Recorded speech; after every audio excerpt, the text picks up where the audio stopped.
your journey and how you mentor me. And it's like you no matter what Yeah, age you keep going. You always yeah. challenging yourself, finding something new, always having something to look forward to. Repetition. It's all about who gon' go the hardest and the distance. You gotta write down your goals, then you get committed. Now you stepping in your power and you finally see the vision. And now your workouts is 2 a day. This is season 3, episode 2, and you are now tuned in with the visionary of Road To Soulace. We have a returning guest. He is a nonprofit CEO, community leader, executive coach, family man, entrepreneur, and a motivational speaker, Ron Green. Mm. First off, like the intro? Man, that was awesome, man. You Cool. made me sound like I'm really important. Come on now, come on. First off, how you been though? How you been? Man, I've been great, man. Mm, Been grinding. mm, Coming off on the heels of the pandemic, really reestablishing ourselves as far as Boys and Girls Club as, an answer to helping kids get back on track. that's good. Mm. That's good. I want to jump into motivational speaker. Hmm. Being a certified motivational speaker, how was that journey? Yeah, I've always, been one, even coming up through high school, I was in oratorical competitions and those things. But, when I really dug deep and looking and started looking for the certification Mm, of kind of mastering the craft, it was really one of those that was an eye opener because mm, everybody think they can speak. yeah, yeah. I'm a motivational speaker and stuff, and then when you get into the breaking down the components of it and how you address the audience and those type of things, it it humbles you a little bit, because you're like, man, I Mm, thought I was sweet, you know what I'm yeah, saying? And then you yeah. find out that you really weren't that sweet. Mm, But I of course went through the course with Eric Thomas and team, and man, it was awesome, man. It was awesome, getting the opportunity to be amongst other speakers. yeah. They push you, they really make you think outside of the box and make you throw some of your stuff away Mm, and add to your repertoire as far as the messages that you put out. yeah. Man, it was really amazing, to get that opportunity to to really learn how to bring the message to the people, Mm, because that's what it's all about. yeah, yeah. Is this Mm. some like strategies? Like what's some of the strategies or that you struggle with but you master now? Well, is being an expert Mm, and coming across as the true expert, yeah. right? Because sometimes you do a message and you're really not the expert, or you don't have the knowledge that you really, but you're just talking on it, right? Mm, mm, And even if you have the title, that doesn't necessarily, it makes make you you. study Mm, more, do your research so that when you're saying these words that people when it's out in the audience, they listen to it. yeah. Or he said 1 out of 3 gonna do this, that, and that. They're gonna Google that now. It used Yeah, to used to be you could yeah, say those things and everybody like, well, yeah. if But he now say it, it's the truth. yeah, But technology will make like yeah. yeah, they utilize it. So when it comes to you said Eric Thomas, Hmm. what was his presence like? Everybody they Yeah. feel, they Yeah. really actually feel like they there, even when Yeah. listen to his stuff on Yeah. like Apple Music and stuff like that. How was it his presence and in the present moment? So he has his style, Mm, and it's hard to, a lot of folks try to duplicate his style. yeah, And one of the things that you understand is that you are you, and gravitating to your own style and not trying yeah, to mimic and be somebody that you're not, right? mm-hmm, They have some amazing coaches that works with their program that really push you and teach you how to catch your cadence, mm, how to we say it be the orange, and be in the story, you know what I mean? And yeah, get people to so they can you can we truly captivate the audience, right? mm, And I started to learning, during that process that there was a lot of stuff that I wasn't telling or I wasn't giving to the audience because I had already boxed myself. what's some of those things? Yeah, so like growing up, and I would say and coming up through school, Mm, you know, I never even really realized that a parachute at school was something that kept me in school. But having me dig deep into what are some of the things that you want to talk about, and I wanted to talk about chronic absenteeism, right? How to keep kids in school and keep them from dropping out and all those things.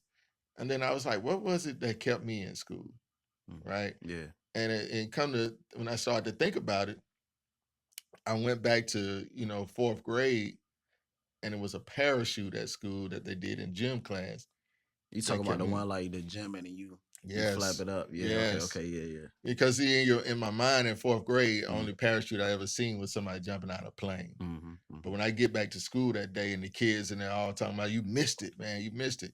Because I had already missed, man, it was half of the school year. I had already missed 20 plus days out of school year. Because I mean, I just, at that time, it was a lot of turmoil in our family. And mom wasn't really just trying to push us to go to school. You know what I'm saying? Yeah. It was one of those things like when I tell people, kids dealing with all kind of problems, Yeah. and then they come to school, and the first thing the teacher do is give them another problem to solve, and they're having a hard time solving the problems at home on a daily basis. And I had a lot of problems that I was already trying to work through, right? And then I get to school, and they trying to give me another problem. So I wasn't really trying to get to school like that, And man, and then they was talking about this darn parachute. Yeah. Because I went to school for two reasons during that time. I was going for PE and lunch. So just fun, just Yeah, I'm going to eat, and then I'm going to play, because you know what I'm saying, because I was still a little athletic, back then, and man, and when they kept talking about that thing, I was like, what is it that got them so excited? So I came to school every day to try to find what they told me that they had. And man, the rest of the year, the teacher never did it again, So I was chasing a parachute, for 2 years, and ended up getting into a habit of coming to school every day. So that's how I ended up, actually staying on track to graduate because of a parachute. Yeah. So Yeah. how? So you talk about the youth, or like when you was a kid. How do you feel like you can, using your motivational speaker skills, how do you feel like you can, what's some of the tactics that you can get into the youth mentality Yeah. to help them realize like, okay, you're not alone. I'm here. I've been in your shoes, and you can make them become the better them. But I think the first thing is just be you. Be your authentic self. You don't know who your story is going to affect. And I always say, we say this when we in the speaking circuit, said nobody really cares about your story. They just want to know how it can help them, right? So your story can be amazing. You got all these things, and then they sitting there, and it might be entertaining and all that. But at the end of the day, they want to know how can what you just said help them in their life. Yeah. And that's what I say to people, man. Everybody has a story. You don't know who it's going to help. So you want to make sure that you deliver it to the way that people can hear it. And then if they receive it, then it probably could help them in their life. Yeah. Okay. The book, what's it called? You. Yeah. You read the whole book? Mm-hmm. What's some of the things that you got from the book? I mean, again, it's E.T. talking about his life and how he owe it to himself, right? And all of us owe it to ourselves to maximize our potential. I don't know what your potential is going to be in this world, but you're here for a reason. Yeah. I just believe, and I think we talked about this the last time we was on. I don't believe in happenstance. I mean, the coincidence. I believe in happenstance. Things happen for a reason. So I believe we're in existence for a reason, and understanding to get yourself to become the best version of yourself. Yeah. Because you owe it to yourself to become the best version of you.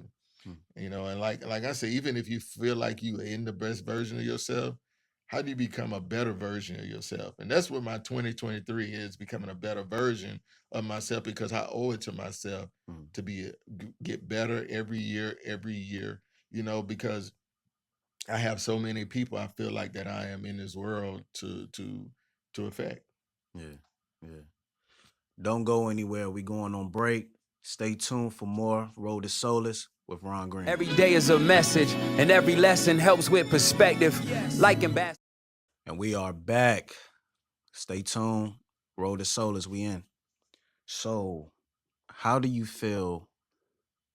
How do you feel like being a community leader? What are some of the things that you like, the attributes that you feel like you need to develop to be a better community leader? Excuse me. Yeah, I think one of the things we got to remember when you are a community leader, Yeah. that you're leading people in the community. I think people forget that sometimes, and they start just leading themselves. You know what I mean? Yeah. So as a community leader, there's some standards that you need to, to uphold in order to lead people, because people are going to follow, Yeah. right? They're going to follow, and they see you as, a leader. There are going to be people that follow you, and so you also want to follow, help them to. You want them to follow you in the right way that's going to better your community. Because Yeah. as a community leader, that's the thing that you want to do. You want to better the community. You understand what I'm saying? So it ain't that you just a figurehead, or you just in this position. No, you're trying to lead people so that you can better the community. What separates you from other community leaders?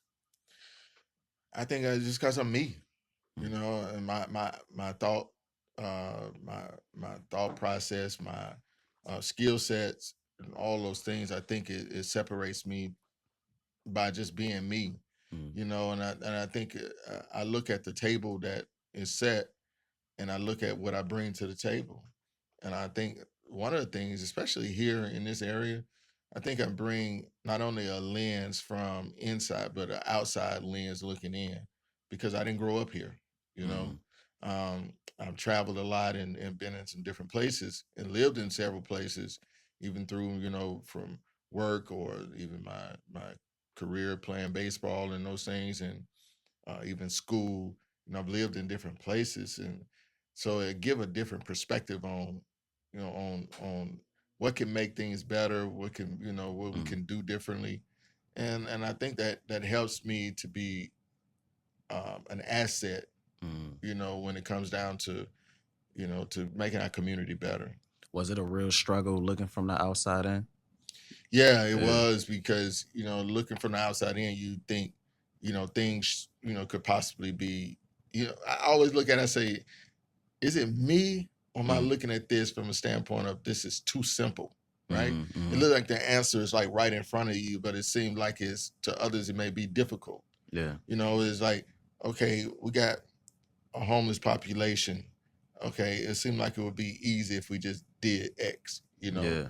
or we got food insecurities. It seemed like it would just be easy if we did this, and sometimes I think, simplicity is the best thing. Like I learned that from sports. They say, well, don't try to do too much. Yeah. Just be you. Don't try to do too much. Don't press. And I think sometimes we press really hard to make something happen that we don't need to press that hard to make it happen. I think we make it a little bit too, involved in what it should be. Yeah.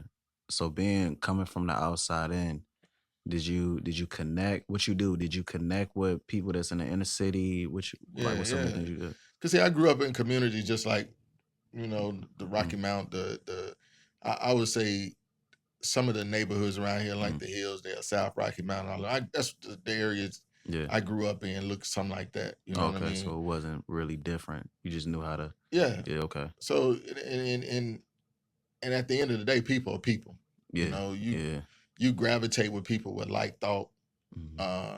You may do business with people who have diversity in thought, but at the end of the day, it said, okay, can we come together to do what needs to be done to better our community? And I know how to build people. I've been involved with people of all ethnicities, religions, political parties, all those different things that separate us. That's good. I've been involved with them, so I know how to navigate through that. And I say everyone has value in what they say. I mean, what we do, but it depends on what level of value. You know what I mean? It may be that they just have value because they can connect you with somebody else. Yeah. It may not even be them. It may be them who they can connect you with or whatever it may be. So I look at everybody as having some type of value, you know. So relationships. Our relationship is key. Yeah. You know, and some of us need, you know, we need to work on our relationship skills, you know, and not understand and understand that we can't do this alone. Yeah.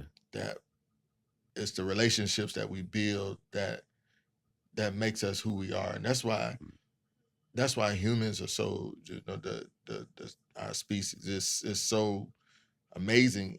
It's because of the relationships that we can do. And, you know, I know that the animal kingdom, they do their relationships and their own thing. Yeah, you know, but, you know, that's why we consider we are the most advanced beings on the planet.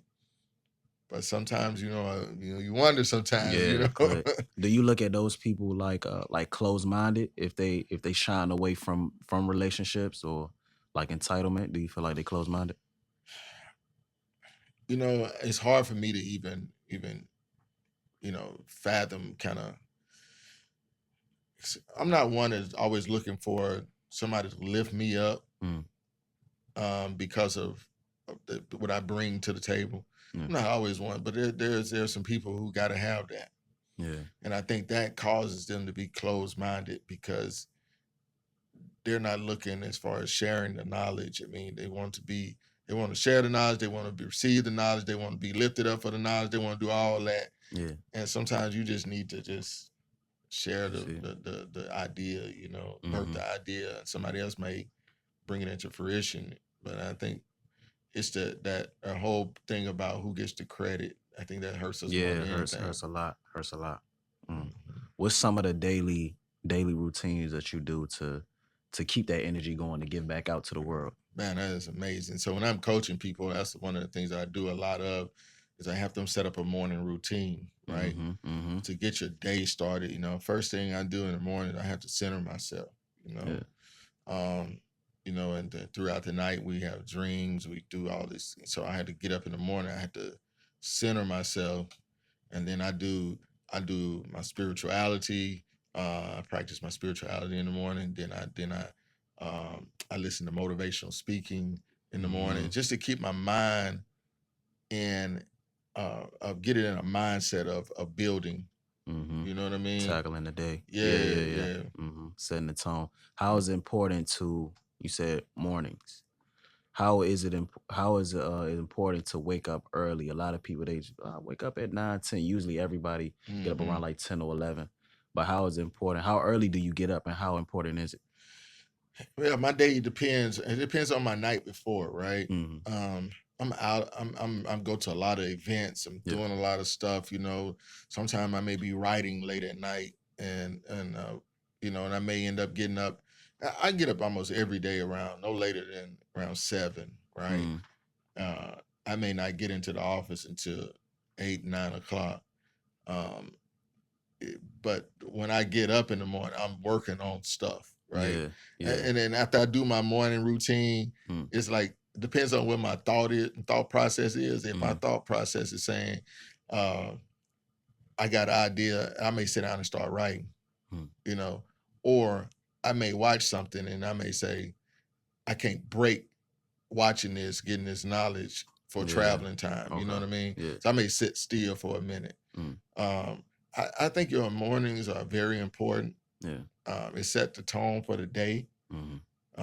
But it can also set the tone for, you know, having a bad day. You know what I mean? You know, like sometimes you get up in the morning, somebody call you and give you bad news. Yeah, that does. Like it really sets the tone. Like you said, it sets the tone. You can even, like some people, they might get up with an argument or they didn't tackle their morning, so they transferring the energy back on you. Now it's like, so when it comes to that, do you think it's necessary to probably have your phone on do not disturb or something like that? I need to do a better job of that, right? But I know that my job requires me to be accessible. And with that being said, then sometimes you have to receive what you receive because of your employment, you put you in a position to be that as the CEO, you know, you got to be available, right? The good thing about having, you know, say an operations person, a lot of that stuff that used to get to you don't get to you anymore. You know, somebody leaving the lights on in facilities the whole night, they don't get to you like it used to. That phone call may not come in the morning like it used to, right? Yeah. And they may have it, but I say you should fill your morning with things that motivate you, that put you on track to be productive during that day and to build. You know, I just think that your mornings are important, you know, in that way, and try not to, even if you get something that's you know, bad news or something that's a problem that you have to solve, try not to let that navigate the rest of your day or put you on course for the rest of your day. You know, continue to work on that, but then, you know, be able to push it aside, or if you solve the problem, whatever, be able to refocus or do what we call recenter yourself and start it over again. You know. So other than the mornings, is there any other time that you're productive, your most productive times? Yeah, really late at night is my most productive time. So the morning Morning is nights. really not my most productive time. Oh, Late wow. at night is my most productive. Man, there's been times, you know, my wife, you know, she got to the point now where she knows was, if I turn the light on in the middle of the night, or I pick up my phone and just start, you know, working on my phone, I ain't texting nobody. I'm writing down thoughts. I've learned just to get them out. And then once you get them out and get them on paper, or you put them out there in the universe, then you can come back and mature and nurture it and build off of it, or whatever it may be. Because I'm telling you, man, it seems like as soon as I lay down and I close my eyes, it's like all these ideas will start coming. I feel that. I feel that. Yeah. Yeah. We are back. Well, we will be right back. Now we are back. We'll be right back. We about to take another break. And you're now tuned in with Road to Soulace with Ron Green. Every day is a message, and every lesson helps with perspective. Like and And you're back with Road to Soulace with Ron Green. You mentioned your wife being a family man.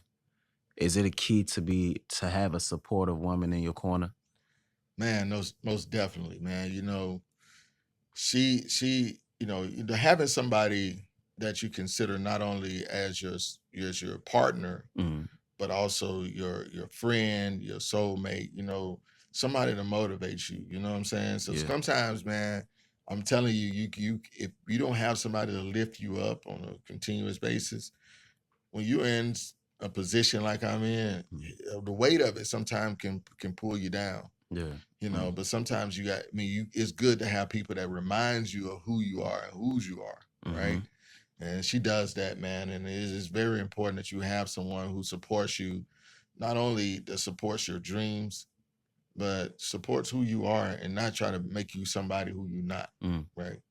And that was difficult in the beginning of our marriages, that really understanding who we are as individuals. You know, you go through the dating phase and all that, but you still don't really know who a person is until you start living together. You know, you get married, and then, you know, you sharing bathrooms and all that kind of stuff. It's like, okay, dude, is this person really, you know what I mean? Okay. But then you start figuring out those things that y'all connect on, and then over time, though, you start growing to, it's almost like the unity of the marriage itself. You start growing as one. You know, that's important there. That you should really truly grow as one.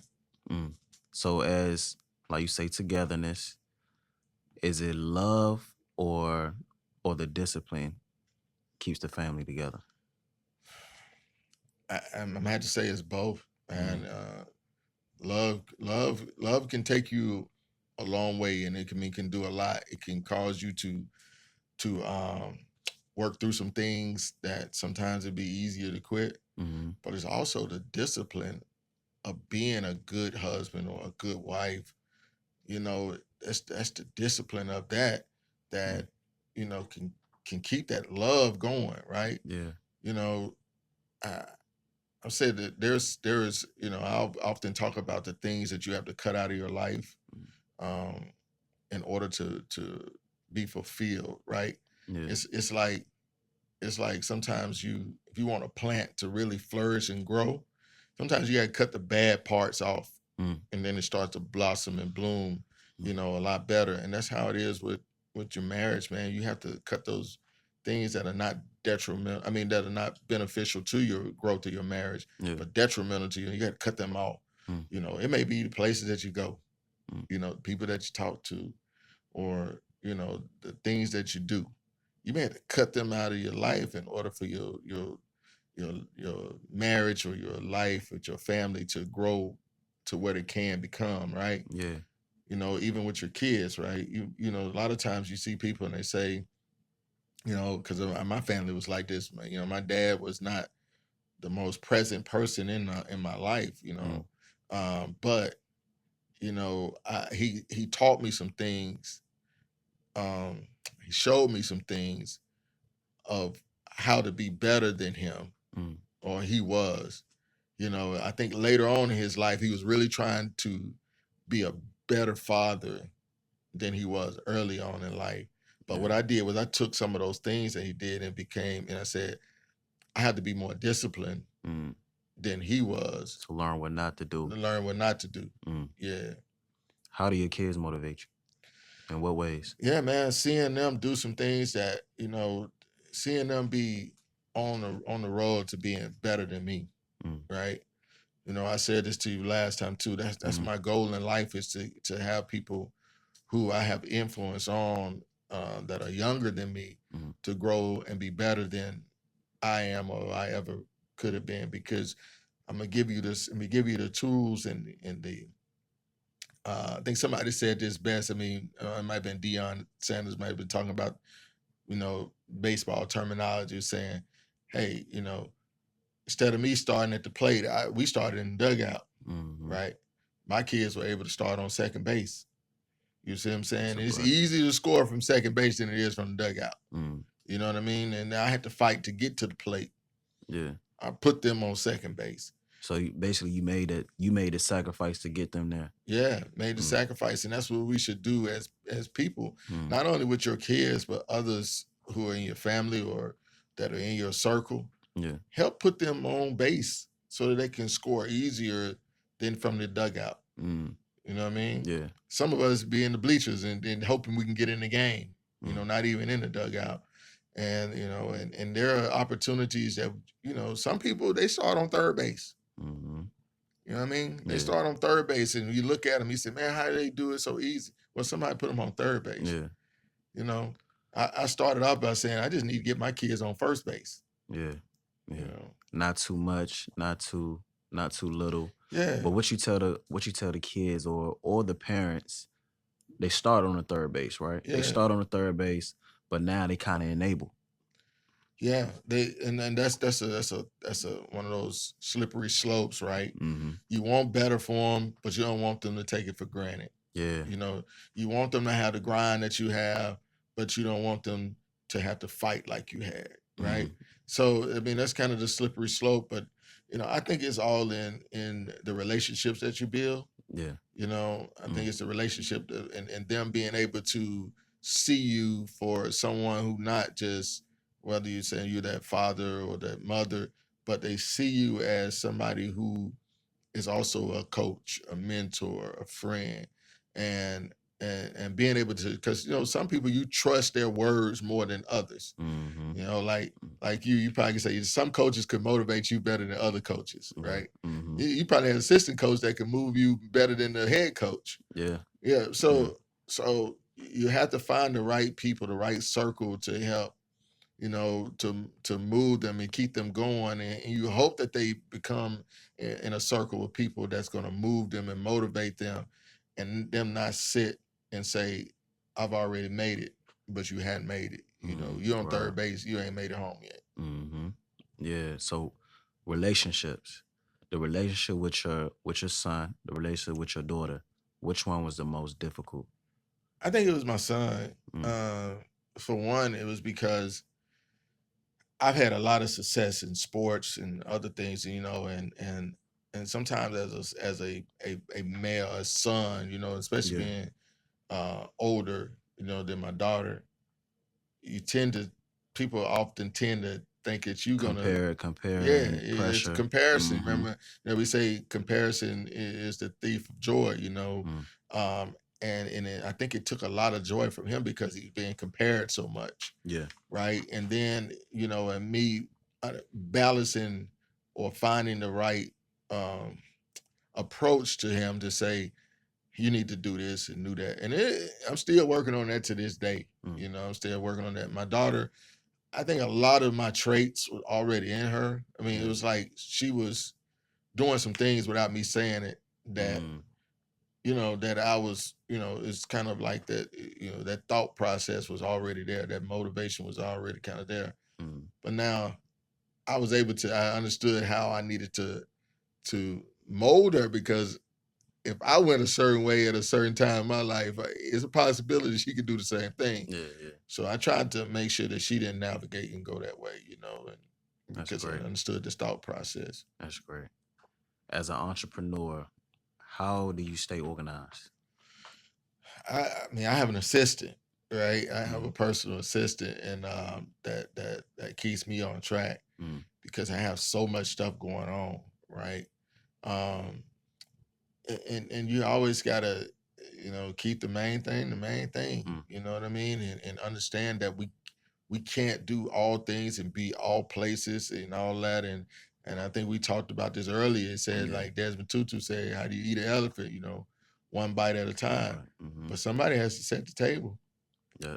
You know what I mean? Mm-hmm. Somebody has to make sure you got a knife and fork. Yeah. You know, Yeah. and I think that's important in our lives is that we, you know, I found that there's an app now that you can hire a personal assistant through the app. Mm-hmm. They can help keep you structured and all that. And I know that you are a serial entrepreneur yourself, and Yeah. that's important. Yeah. That's Yeah. important.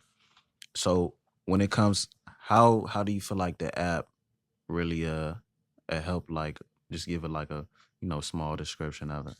Well, I think you have to be organized, right? Mm. Right. Right. And you only have 24 hours in the day. Mm. You only have 24 hours in a day. And if you only got 24 hours in a day, you have to choose how do you live those 24 hours. Exactly. And but to sleep and all that, an assistant can help you also to help navigate those 24 hours and Mm. make sure you get the best use out of that time. Mm. Yeah. We are going back on break. We are going back on break. Make sure y'all stay tuned, and we'll be right back with Road to Soulace with Ron Green. Every day is a message, and every lesson helps with perspective. Like ambassador. We are back. Road to Soulace with Ron Green. So we're gonna do it either or. We're gonna close it out with an either or. Okay. So you choose one. It's based on your life and where you want to go and where you're at. All right. So either or. The first one, we got 6. The first one is respect or peace. You got to choose one. Peace. And why? I think all of us need peace in our life, in order to connect with our spiritual side of it. Mm-hmm. You need peace. Okay.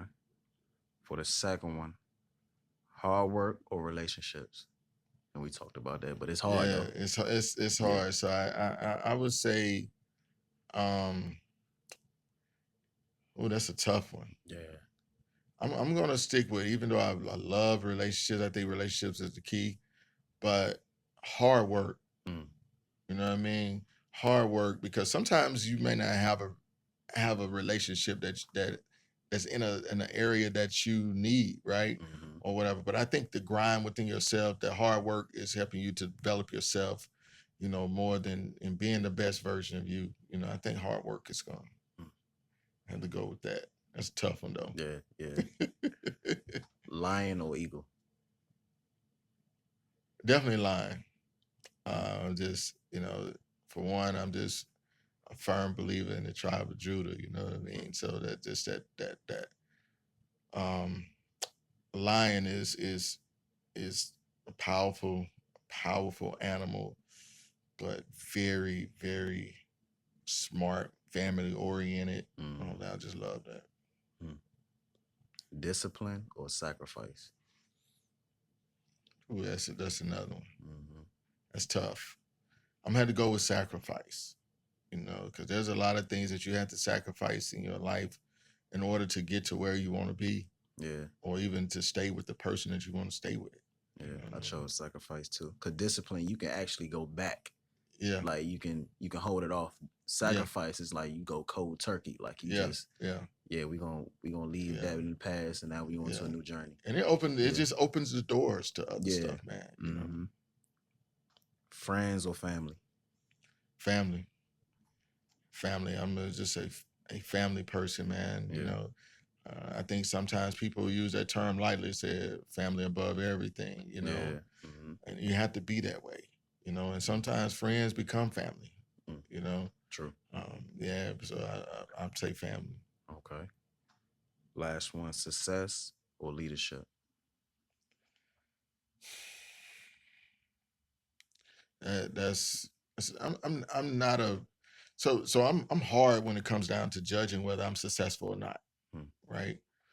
But I think that I was born to lead, Hmm. you know, and I believe that the leadership qualities were in me, but I was born to lead and to lead people, and um, so I think leadership definitely is the one I have to choose on this one because our world, man, it needs great leaders. Yeah. You know what I mean? And Mhm. and I think we should be working hard to lead in the areas that we are put on this earth to lead in. Yeah.